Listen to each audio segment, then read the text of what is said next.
शासनपति श्रमण भगवान महावीर को वंदन नमन। पूज्य गुरुदेव श्री माया राम जी महाराज,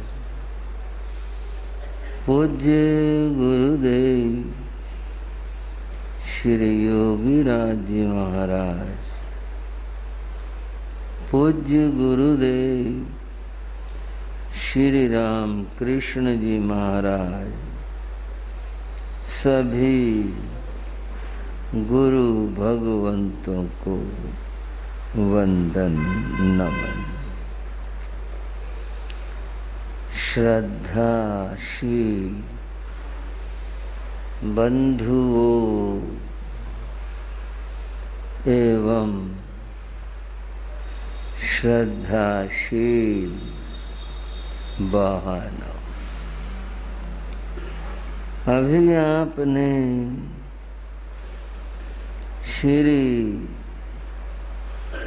उत्तराध्ययन सूत्र के कुछ अध्ययनों की वाचना श्रवण की। ये मूल वाचना थी। अब हम थोड़ा सा इस शास्त्र में क्या क्या भगवान ने फरमाया है उसकी चर्चा करेंगे। हमारी जो चर्चा है वह है 7वें अध्ययन को लेकर होगी। यह तो मैं आपको बता ही रहा हूँ कि हम थोड़ा थोड़ा समझने का प्रयास कर रहे। इस अध्ययन का नाम एलयम अध्याय है।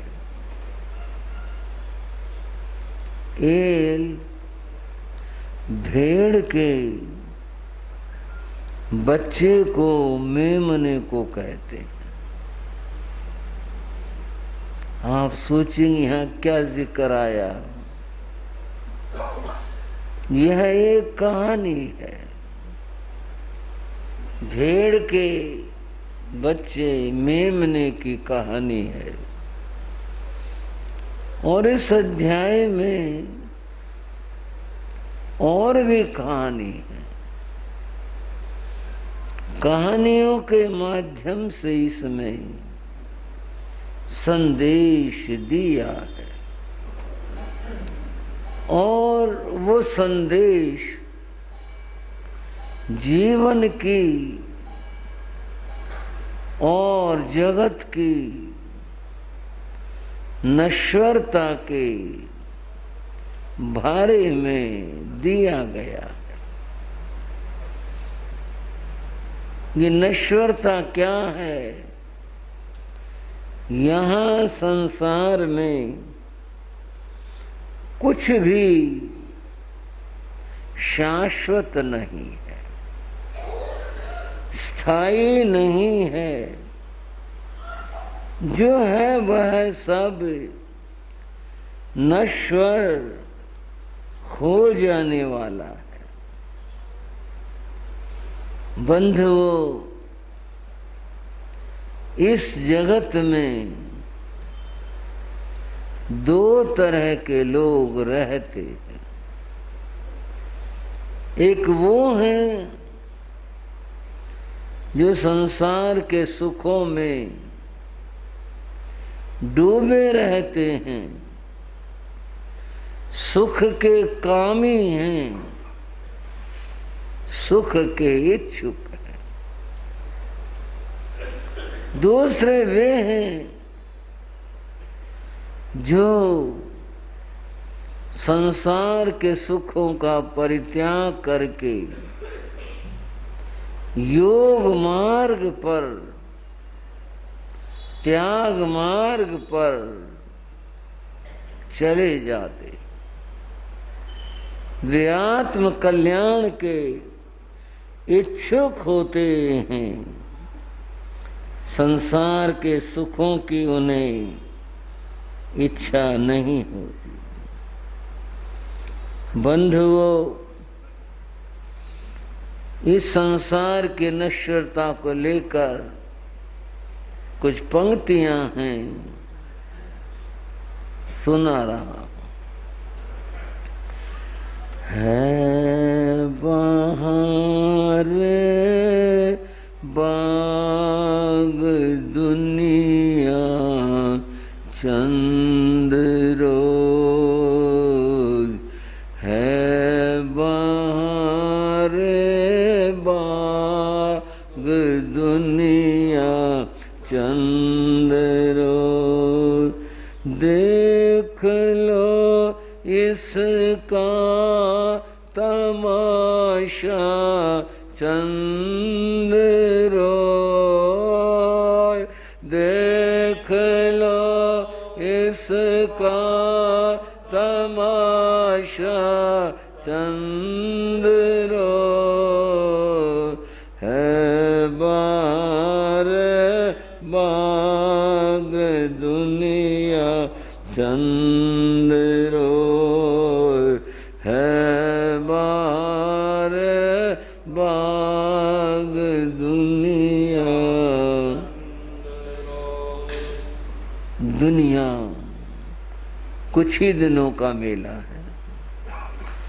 दुनिया के इस बाग में जो बहार है वो भी कुछ ही समय की है, बाकी तो सब नश्वर है।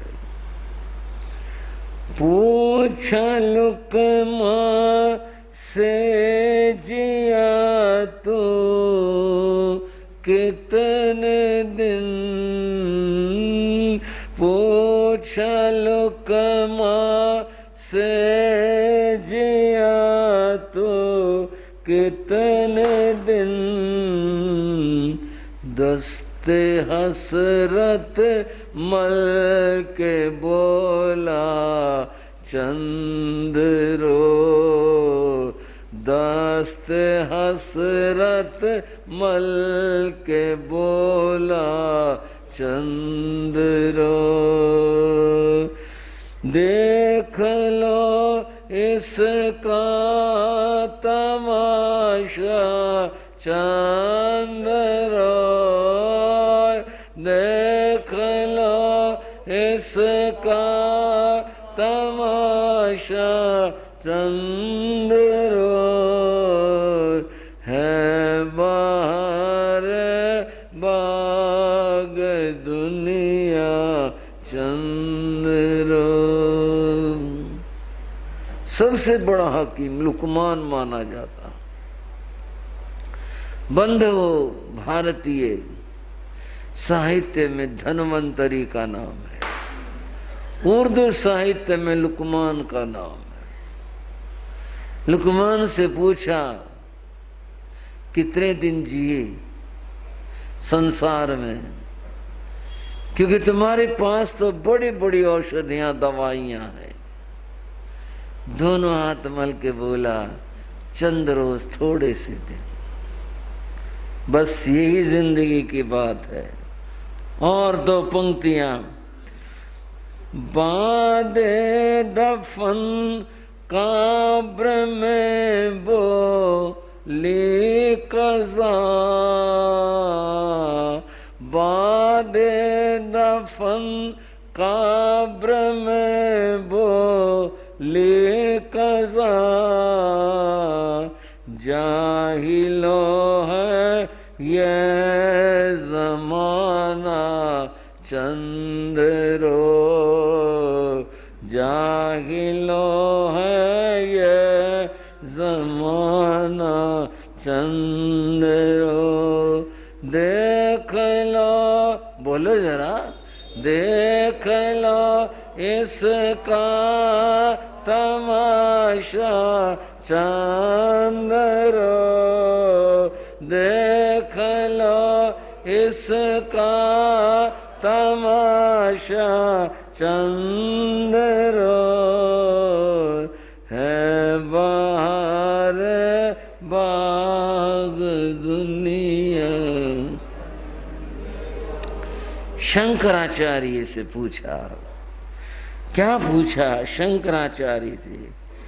किम विद्युत चंचलम, बिजली के समान आकाश में जो बिजली चमकती है, इसके समान संसार में और चीज क्या है जो इतनी चंचल हो? बिजली चमकी और खत्म, गायब हुई। किम चंचलम, बिजली के समान दुनिया में क्या चंचल हो सकता है? धन, यौवनम, वायु। तीन बातें बताई शंकराचार्य ने। पहली बात कही धन, थोड़ी समझ मानी तो मुश्किल है, लेकिन बस ऐसा ही है।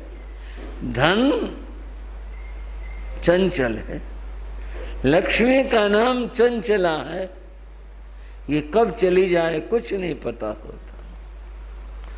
और कहा यौवन, युवावस्था, युवावस्था जाते ही कोई समय नहीं लगता। आयु, और इस उम्र को जाते भी कुछ नहीं पता चलता। ये तीन चीजें, धन, यौवन और आयु, ये बिजली की तरह से चंचल है, गायब हो जाती हैं, नष्ट हो जाती हैं, चले जाती हैं। बंधुओं, इनकी नश्वरता को समझ करके कुछ आत्म कल्याण की बात सोचो, अन्यथा दुख उठाने पड़ेंगे। शास्त्र की बात करने जा रहा हूं। 7वें अध्याय के अंदर कहा, जहां आए सम समुद्देश्य कोई पोसे जे एलयम ओयणम जब सम दिज्जा पोसे जावी स्वयंगणे। एक हिंसक आदमी की बात है। उसने अपने घर में एक मेमने को पाला, उसको बहुत अच्छा खाना देता था और वह बड़ा गृध्य होकर उस खाने को ग्रहण करता था, खाता था। थोड़े समय में वह देखते देखते पुष्ट हो गया, काफी इस तरह शरीर वाला हो गया, पुष्ट हो गया। उसके घर आंगन में दूर एक तरफ एक गाय भी बंधा करती थी जो उसकी पाली हुई थी। उसका एक बछड़ा था, वो भी वहीं पर होता था। बछड़ा अपने मां से प्रश्न करता है, कहानी है यह है। बछड़ा कहता, मां हमारे साथ ये भेदभाव क्यों हो रहा है? ये जो मालिक है इस मेमने को इतना अच्छा खाना देता है और तुम्हारे सामने, हमारे सामने ये सूखी घास डालता है, हमें अच्छा खाना नहीं देता, जबकि तुम दूध देती हो इसे। मां ने कहा, बेटा पुनः कह रहा हूं, कहानी है ये, कोई इस प्रकार का संवाद पशुओं में नहीं होता, भावों से बात हो रही है। बेटा ये जो इस प्रकार ये खाने लग रहा है और पुष्ट होता जा रहा है, इसका परिणाम अच्छा नहीं होगा, देखना क्या होगा आगे। एक दिन उस घर में मेहमान आए और जब मेहमान आए, उस हिंसक व्यक्ति ने, गृह स्वामी ने उस मेमने को मार डाला और जैसा वो लोग करते हैं उस तरह का कार्य करने लगे। बछड़ा बहुत घबराया और वह अपनी मां के बिल्कुल समीप आकर के सट गया और अपनी माँ से बोला, माँ माँ ये क्या हो रहा है? बोले, बेटा इसका ये परिणाम होना था। भोगों का परिणाम दुख है। अब इस कहानी के निचोड़ पर आते हैं। माँ ने कहा, जो इतने सुख भोग रहा था, जो ये भोगों में, इंद्रिय सुखों में था, इसका परिणाम बेटा यही होना था। तुम्हें और हमें सोचने की जरूरत नहीं है, हमें चिंता की आवश्यकता नहीं है, क्योंकि हम इस प्रकार के भोगों में नहीं फंसे। हम अपना कर्तव्य पूरा करते हैं और हम तो सामान्य जीवन जीते हैं। अब आते हैं, शास्त्र में कहा, इत्थि विषय गिद्धेय महारंभ परिगहे भुंजमाणे सुरंग मनसंग परिबूढ़े परम दमे। जो लोग बंधुओं, शास्त्र में जो कहा, भगवान ने कहा, वो बड़ा समझने का है। शराब पीते हैं, मांसाहारी हैं, भोगों में डूबे रहते हैं, इस प्रकार के जो व्यक्ति हैं, वे नरकों में जाकर बड़े भारी दुख भोगते। जैसे मेमने का उदाहरण दिया, उस मेमने को कितना दुख पाना पड़ा, ऐसे ही उनको जो इन विषयों में फंसे रहते हैं, भारी दुख पाना पड़ता है।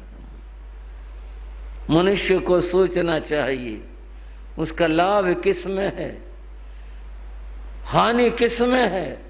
जो हानि का रास्ता छोड़ देना चाहिए, जो लाभ की बात है वो ग्रहण करनी चाहिए। आप कहोगे ये तो बात है ही,